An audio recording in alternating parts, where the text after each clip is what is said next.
So you may be planning a trip to Japan and you want to know what a good 2-week itinerary is? Well, this is part 2 of our 2-week holiday that we did. And in the first one, link up here, we were in Tokyo for the week where we did day trips, things like Disneyland, Disneyland Sea, and well, this is your second week in Osaka, where again, we're going to be doing day trips to Kyoto, Nara, and other places, as well as, of course, Universal Studios, because it is such an amazing experience, and not to forget the heart and soul of Osaka, because it's so filled with great food and really interesting places. So come with us as I tell you what went right, what maybe I'll change differently next time, and of course, one big regret that everyone has. When you last left us, we were leaving Tokyo, Japan, and I'd done a brief tour of our Airbnb there. And now we're on board a Shinkansen, doing over 275 kilometers per hour, and mighty impressed with this whole experience. Literally, from city to city, not even 3 hours. I wish we had this in Australia. After getting off the train, we made our way to accommodation, and we had a really frustrating experience trying to get into it because the digital keypad had a lot of grazing on it and you couldn't really see the numbers carefully. And after getting in contact with the owner, we learned how to get in, and it turned out, well, it wasn't so hard, but it was hard. So yeah.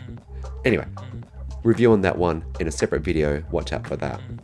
Chris here, just waiting for them to get ready. I'm here. I'm ready. I'm ready. Caitlin and I are ready. Caitlin. Is Caitlin ready? Yeah.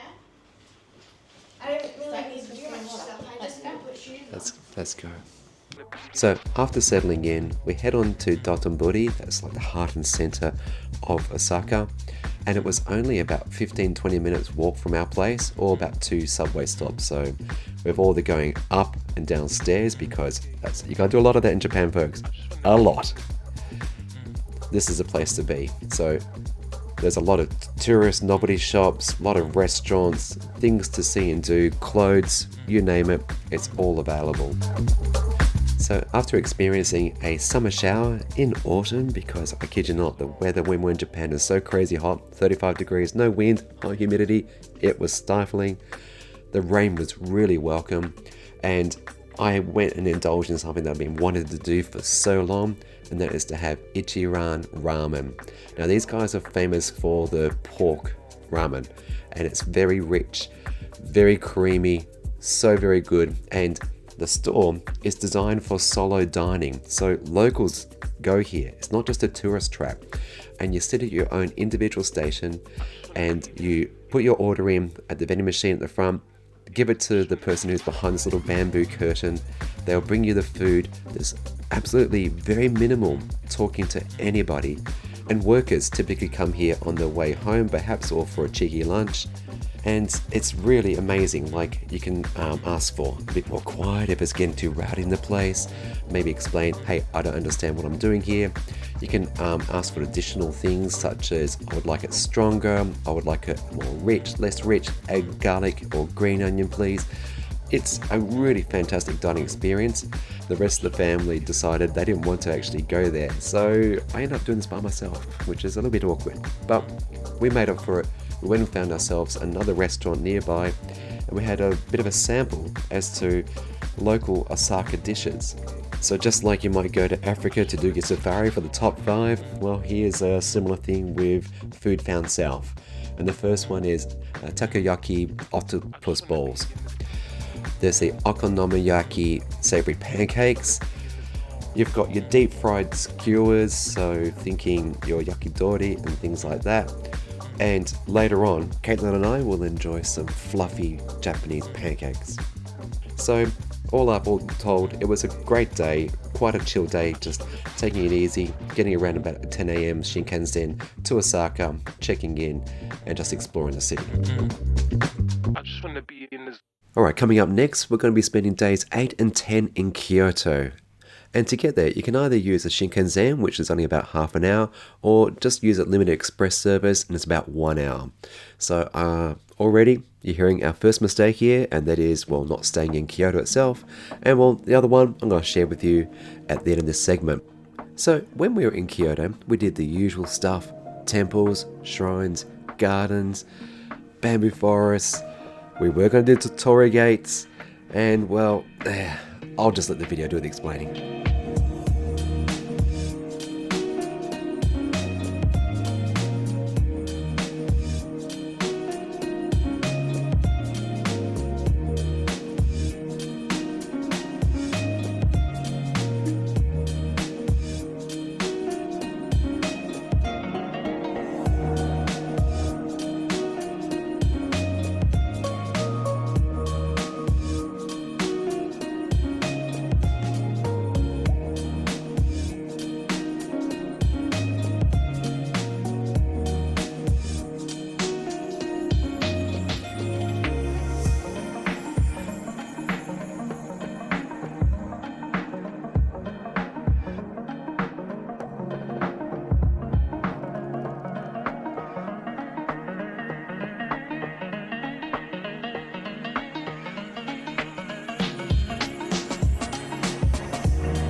And whilst I didn't show you everything on this first day in Kyoto, can you already see our mistake? Well, my mistake?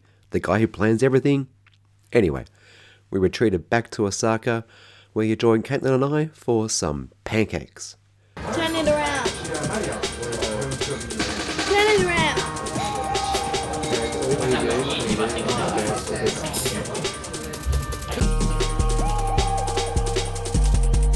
Now, I wish we had discovered Hoshino coffee sooner because, as you're about to see, the fluffy Japanese pancakes are exquisite. And get this, $10 for these two with maple syrup.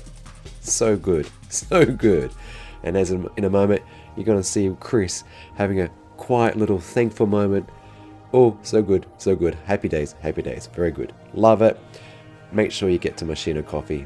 Highly recommend it. Let's just look at that direction, like not looking at the camera. Alright, but there was a point to where I did, so I still got my part. Good. Interlude over, and it's back to Kyoto we go for day 11. And coming up, we're going to be doing the Golden Temple, the Bamboo Forest, but first we head to what I think is going to be a dog petting experience, which actually turns out to be a cafe in a suburb near one of the temples. And you can tell the owner loves his golden retrievers. There's photographs on the walls, there's everything about golden retrievers. It was a lovely little break from the day, and yeah, just check this out, a lot of fun.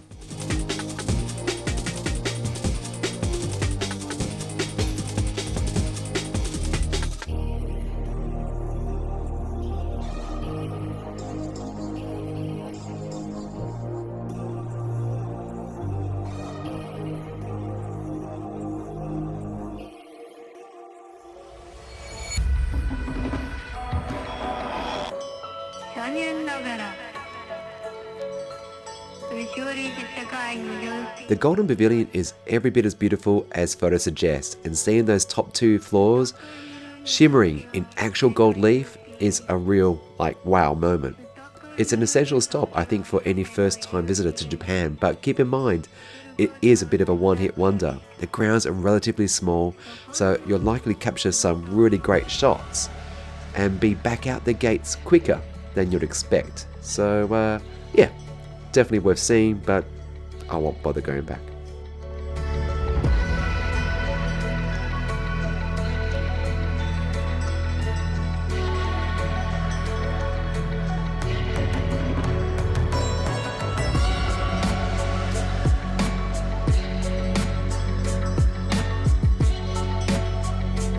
We then moved to the Arashiyama bamboo forest, which is actually the one organism, and we know it's grass, but okay, fun fact away. It's relatively a short walk, but it actually leads onto a beautiful walk further south of there to the river. And at night, this is just so stunning and beautiful. In the day, you can do like little boat trips here. There's another temple nearby and some more gardens. So definitely worth going there, if not just for the bamboo forest, but for other things as well.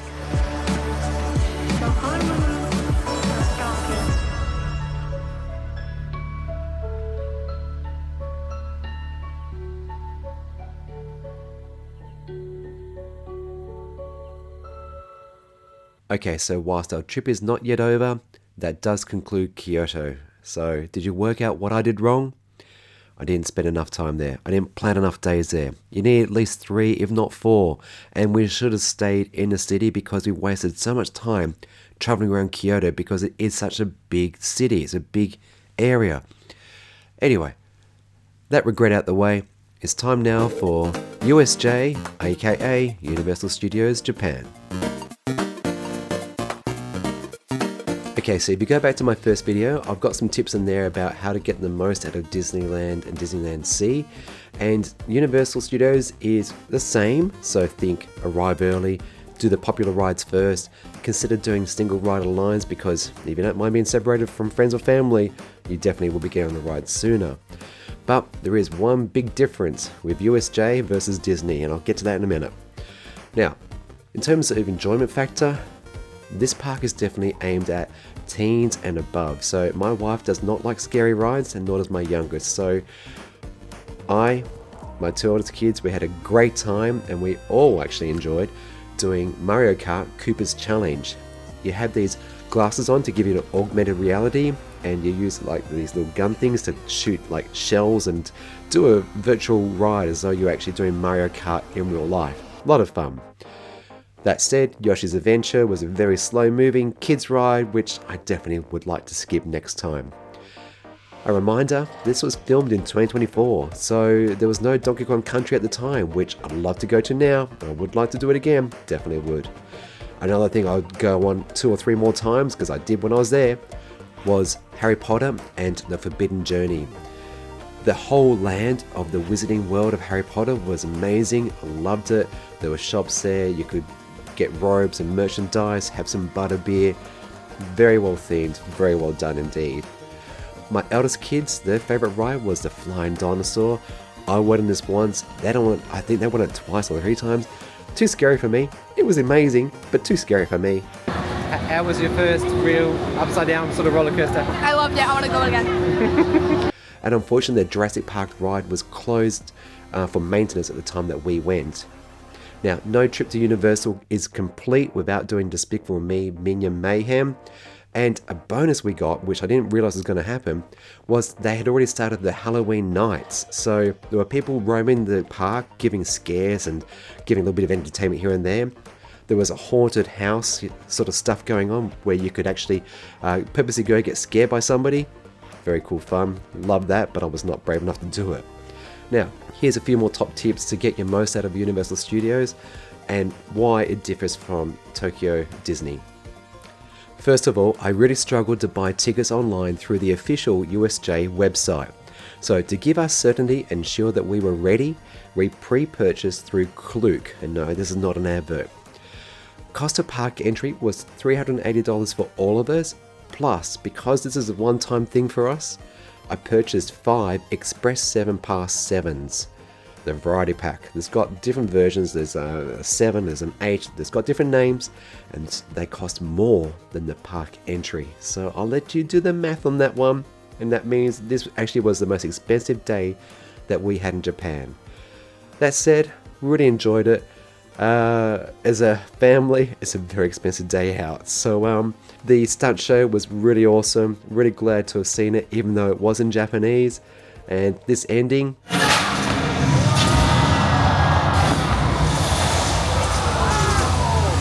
love it.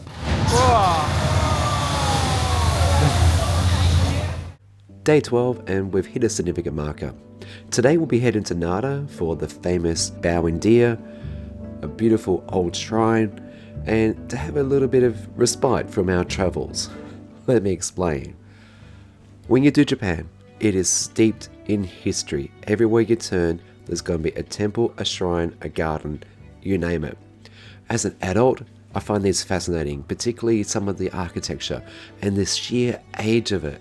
For instance, the Tadaiji Temple, a Buddhist shrine dating back to 752 AD. It is incredibly jaw-dropping.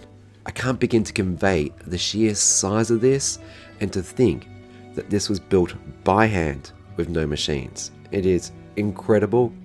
And inside, there's a 15-meter tall Buddha made of bronze. It weighs over 400 tons, and again, I just can't begin to convey the size of this. It is truly impressive.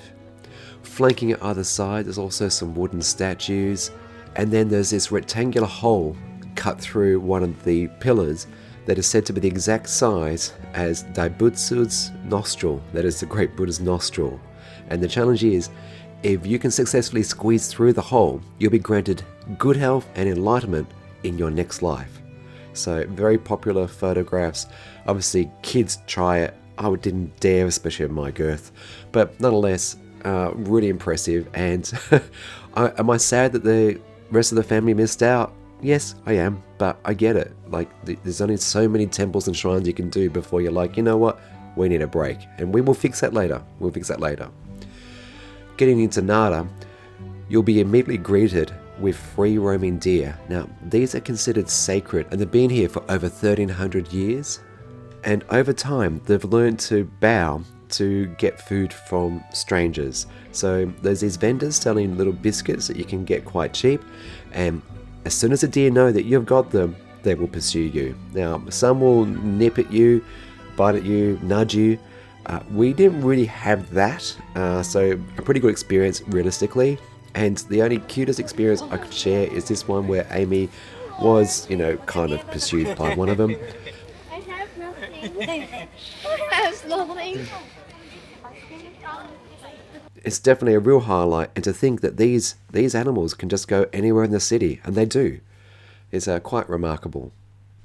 Now, Nara itself is pretty flat, so we explored the streets and did a little bit of window shopping, and unfortunately we missed out on seeing some mochi being pounded, like you might have seen in some videos elsewhere. Pretty certain this is a very famous shop, and we didn't hang around to see the next one. They happen, I believe, every hour or two, depending when they need to make some more. But I'm not a real fan of mochi anyway.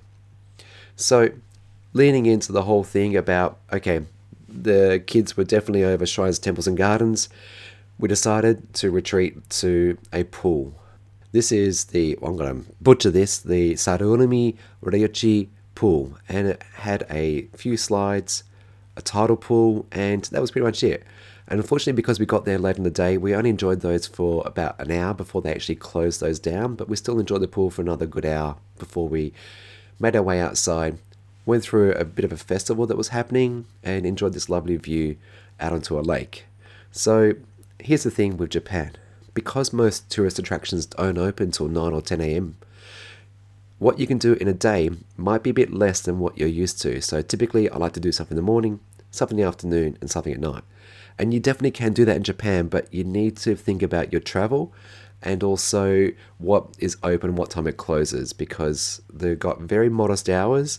Read, they're not going to be open until 9 p.m. at night time, like some places are.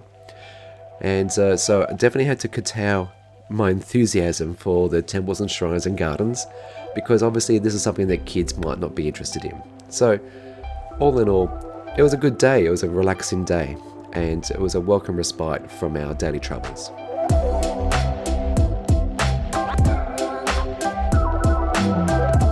Day 13, and we're going to explore some of the highlights of Osaka by foot, mostly, and use the subway and metro system for the other stuff. So, for some top tips about public transport in Japan, do check out video 1, but all I can say is this: typically, if they're underground, you're going to do a lot of stairs. Up, down, up, down. It's a lot. It is a lot, and if you're going to prepare for this trip, get your steps in, do a lot of steps, like literal stairs. Do stairs. You will thank yourself for it. Anyway, we first went to Osaka Castle. Now, I have visited this once before, but I've never been inside it, and this trip was no different. Inside is actually like a museum, and I kind of felt that, well, I realistically didn't want to do any more sort of cultural learning type of things, especially with the kids. So we just did a nice walk around the grounds of the castle. It is mighty impressive. It is very big.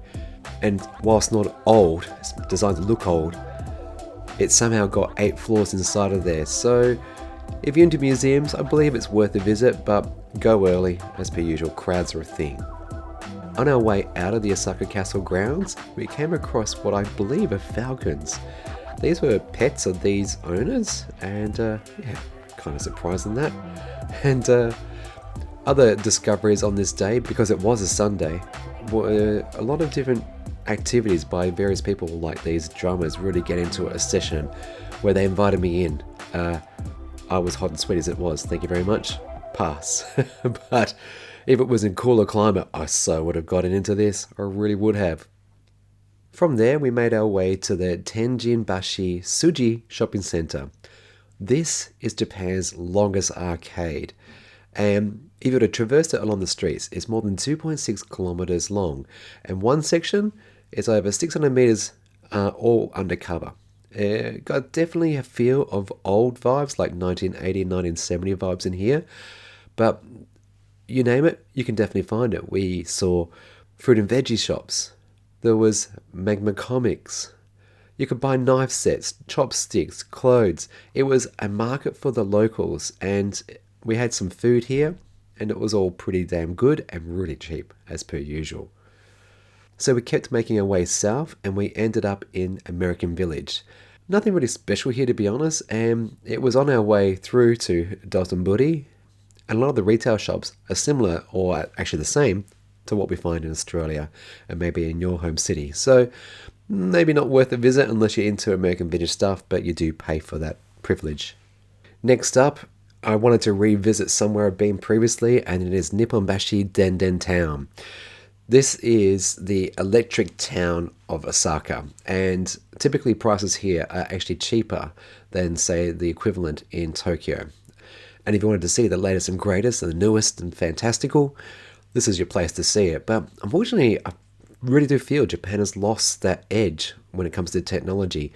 And here, there will be stores like anime, manga, electronics, cameras, so forth, cosplay, you name it. It's all here, but it's just definitely feels very touristy, or maybe something that locals have drawn to. And yeah, you get in, you get out. Yeah. Glad I did it again just for memory lane's sake, but wouldn't do that again. And then we finished up at Team Lab's Botanical Garden, Osaka.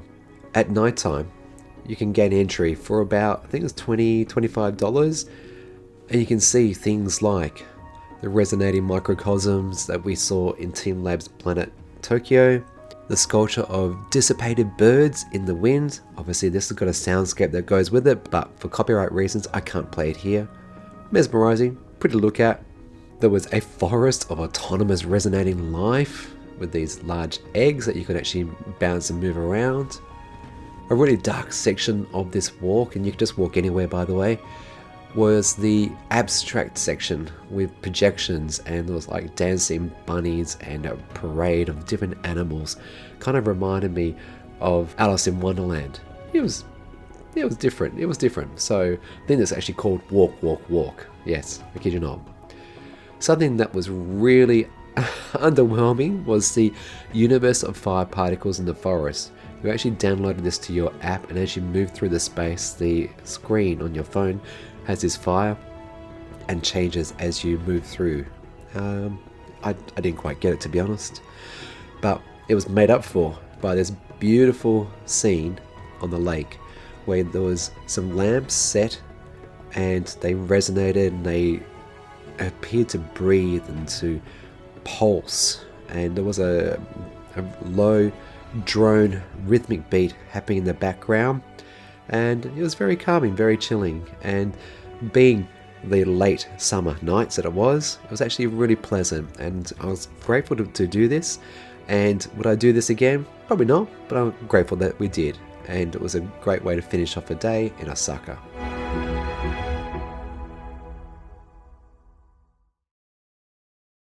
Day 14 was essentially a travel day. We started off by cleaning and tidying up our Airbnb before going to get some duty-free shopping, and this is my photographs comparing prices and converting it to Australian dollars. Plus also, I really fell in love with the bidet toilets over here.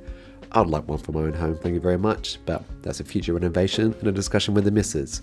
Anyway, Japan was definitely filled with some highest of highs and the lowest of lows, but overall it was a great trip. And so in my next two videos, you're going to see in greater detail our accommodation both in Tokyo and in Osaka, those lessons that we did learn and stuff that I can share with you, especially traveling with a larger family. And do note that in the first video, I went into greater detail as to why this was a big mistake traveling domestically in Japan out of Osaka back to Tokyo, then to home, because, well, you're losing a day on the ground basically. So before we wrap up, I want to share with you some of the outtakes, some of the silly, funny faces that both Amy and Caitlin pulled whenever I got the camera out.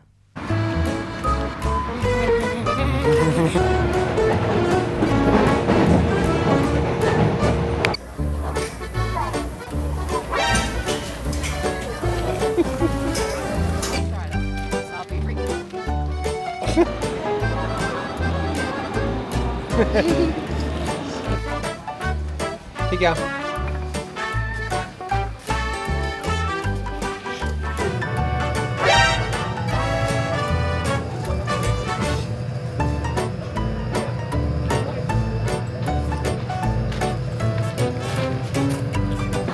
How was your first real upside down sort of roller coaster? I loved it. I want to go again.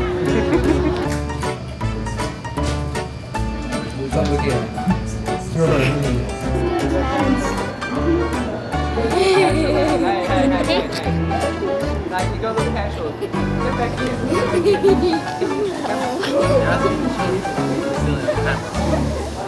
Thanks so much for watching, really do appreciate it. Subscribe if you want to see more travel content.